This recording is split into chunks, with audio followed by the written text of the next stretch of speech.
Hi hello ನಮಸ್ತೆ, ನಾನು ನಿಮ್ಮನೆ ಮಗಳು ಭಾರ್ಗವಿ ಬಾಲಕೃಷ್ಣ. ಎಲ್ಲರಿಗೂ ನವರಾತ್ರಿಯ 6ನೇ ದಿನದ ಶುಭಾಶಯಗಳು. ಈ ವ್ಲಾಗ್ನಲ್ಲಿ ನಾನು ನಿಮಗೆ ಕಾತ್ಯಾಯನಿ ದೇವಿಯ ಮಹತ್ವ, ಹೂವು, ಬಣ್ಣ, ಪೂಜೆಯ ಸಮಯವನ್ನು ತಿಳಿಸ್ಕೊಡ್ತೇನೆ. ಮತ್ತು ಪಠಿಸಬೇಕಾಗಿರುವ ಮಂತ್ರದ ಶಕ್ತಿಯ ಬಗ್ಗೆ ಕೂಡ ತಿಳಿಸ್ಕೊಡ್ತೀನಿ. ನವರಾತ್ರಿಯ 6ನೆಯ ದಿನದಂದು ಕಾತ್ಯಾಯನಿ ದೇವಿಯನ್ನು ಪೂಜಿಸುವುದರಿಂದ ಸಂತೋಷ, ಸಮೃದ್ಧಿ ಸಿಗುತ್ತದೆ. ಇನ್ನು ಈ ದುರ್ಗಾದೇವಿಯ ರೂಪವನ್ನು ಯಶಸ್ಸು ಮತ್ತು ಖ್ಯಾತಿಯ ಸಂಕೇತವೆಂದು ಪರಿಗಣಿಸಲಾಗುತ್ತದೆ. ನವರಾತ್ರಿಯ 6ನೆಯ ದಿನದಂದು ಬಹಳ ಮಹತ್ವವಾದದ್ದು. ಭಕ್ತರು ಈ ದಿನದಂದು ದುರ್ಗಾದೇವಿಯ 6ನೇ ರೂಪವನ್ನು ಕಾತ್ಯಾಯನಿಯ ರೂಪದಲ್ಲಿ ಪೂಜಿಸುತ್ತಾರೆ. ಆಕೆಯು ಯೋಧ ದೇವತೆ ಎಂದು ಕರೆಯಲಾಗುತ್ತದೆ ಮತ್ತು ಕಾತ್ಯಾಯನಿಯು ಚಿನ್ನದ ಮೈಬಣ್ಣವನ್ನು ಹೊಂದಿರುತ್ತಾಳೆ. ಸಿಂಹವನ್ನು ತನ್ನ ವಾಹನವಾಗಿ ಮಾಡಿಕೊಂಡಿರುತ್ತಾಳೆ. ಆಕೆಯ ಒಪ್ಪಿಗೆ ಇಲ್ಲದೆ ಯಾರೂ ಸಹ ಅವಳನ್ನು ನೋಡಲು ಸಾಧ್ಯವಾಗುವುದಿಲ್ಲ. ಆಕೆಯ 4 ಕೈಗಳಲ್ಲಿ ಪ್ರತಿಯೊಂದರಲ್ಲೂ ಕತ್ತಿ ಮತ್ತು ಅರಳಿದ ಕಮಲ ಹಾಗೂ ಅಭಯ ಮುದ್ರೆಯನ್ನು ಹಿಡಿದುಕೊಂಡಿರುತ್ತಾಳೆ. ಆಕೆ ಗುರುವಿನ ಅಧಿಪತಿಯಾಗಿರುವುದರಿಂದ ಜಗತ್ತಿನಲ್ಲಿ ದುರ್ಬಲ ಗುರು ಇರುವ ಯಾರಾದರೂ ದೇವಿಯನ್ನು ಪ್ರಾರ್ಥಿಸಿದರೆ ಗುರುವಿನ ಸ್ಥಾನ ಸದೃಢವಾಗುತ್ತದೆ. ಇನ್ನು ದೇವಿಗೆ ಪೂಜೆ ಸಲ್ಲಿಸುವುದು ಹೇಗೆ ಎಂಬುದನ್ನು ತಿಳಿಸಿಕೊಡುತ್ತೇನೆ. ಬೆಳಗ್ಗೆ ಬೇಗನೆ ಎದ್ದು ಸ್ನಾನ ಮಾಡಿ ಶುದ್ಧರಾಗಬೇಕು. ದೇವರ ಕೋಣೆ ಅಥವಾ ಪೂಜೆ ಮಾಡುವ ಸ್ಥಳವನ್ನು ಶುದ್ಧೀಕರಿಸಿ ದೇವಿಗೆ ಹೂವು, ಅರಿಶಿನ, ಕುಂಕುಮ ಮತ್ತು ಚಿನ್ನಾಭರಣಗಳಿಂದ ಅಲಂಕರಿಸಬೇಕು.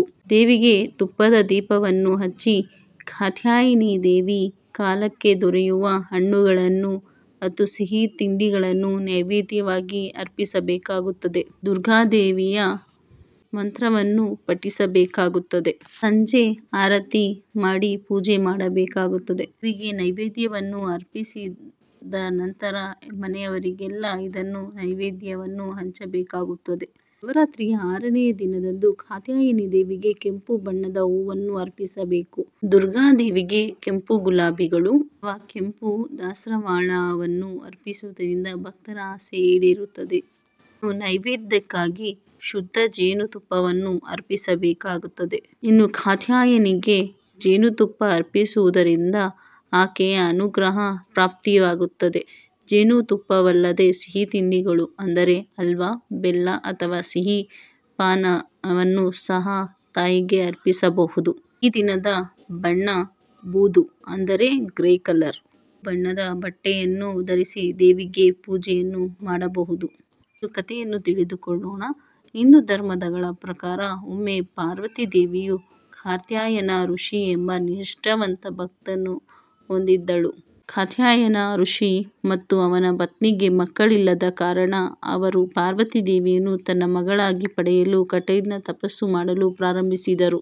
ಪಾರ್ವತಿ ದೇವಿಯು ತನ್ನ ಮೇಲಿನ ಯಾವ ಭಕ್ತಿಯನ್ನು ಕಂಡಾಗ ಅವಳು ಬಯಸಿದ ಆಸೆಯನ್ನು ನೀಡುತ್ತಾಳೆ ಮತ್ತು ಅವನ ಮಗಳಾಗಿ ಭೂಮಿಗೆ ಬರುತ್ತಾಳೆ. ಕಾತ್ಯಾಯನ ಋಷಿಯಾಗಿ ಅವಳಿಗೆ ಕಾತ್ಯಾಯನಿ ಎಂಬ ಹೆಸರನ್ನು ನೀಡಲಾಗುತ್ತದೆ. ಪೂಜೆ ಮುಗಿಸಿದ ನಂತರ ನೀವು ಜ್ಞಾನ ಸ್ಥಿತಿಯಲ್ಲಿ ಕುಳಿತು ದೇವಿಯ ಮಂತ್ರವನ್ನು ಪಠಿಸಬೇಕಾಗುತ್ತದೆ. ಅದನ್ನು ನೀವು 3 ಬಾರಿ, 11 ಬಾರಿ, 21 ಬಾರಿ ಅಥವಾ 108 ಬಾರಿಯಾದರೂ ಪಠಿಸಬಹುದು. ಇನ್ನು ಅದು ಯಾವ ಮಂತ್ರ ಎಂಬುದನ್ನು ತಿಳಿದುಕೊಳ್ಳೋಣ. ಓಂ ನಮೋ ಕಾತ್ಯಾಯನಿಯೇ ನಮಃ ಎಂಬುವ ಮಂತ್ರವನ್ನು ನೀವು ಪಠಿಸಿ ದೇವಿಗೆ ಮಂಗಳಾರತಿಯನ್ನು ಮಾಡಿ ಪೂಜೆಯನ್ನು ಸಲ್ಲಿಸಬೇಕಾಗುತ್ತದೆ. ಕಾತ್ಯಾಯನಿ ದೇವಿಗೆ ಪೂಜೆಯನ್ನು ನೀವು ಸೂರ್ಯೋದಯ ಸಮಯದಲ್ಲಿ ಅಂದರೆ ಬ್ರಾಹ್ಮಿ ಮುಹೂರ್ತದಲ್ಲಿ ಕೂಡ ಪೂಜೆಯನ್ನು ಸಲ್ಲಿಸಬಹುದು. ರಾಹುಕಾಲವೊಂದನ್ನು ಬಿಟ್ಟು ನೀವು ಪೂಜೆಯನ್ನು ಸಲ್ಲಿಸಬಹುದು. ಈ ವೇಳೆಯಲ್ಲಿ ಸೂರ್ಯಾಸ್ತದ ಸಮಯದಲ್ಲಿ ಬಾಗಿಲಿಗೆ ಅಂದರೆ ಹೊಸಲಿಗೆ ಪೂಜೆಯನ್ನು ಸಲ್ಲಿಸಬೇಕಾಗುತ್ತದೆ. ಈ ನವರಾತ್ರಿಗಳಲ್ಲಿ ಹೊಸಲಿಗೆ ಪೂಜೆ ಮಾಡುವುದರಿಂದ ನಿಮ್ಮ ಮನೆಯಲ್ಲಿ ಅಷ್ಟೈಶ್ವರ್ಯಗಳು ಸಿಗುತ್ತದೆ.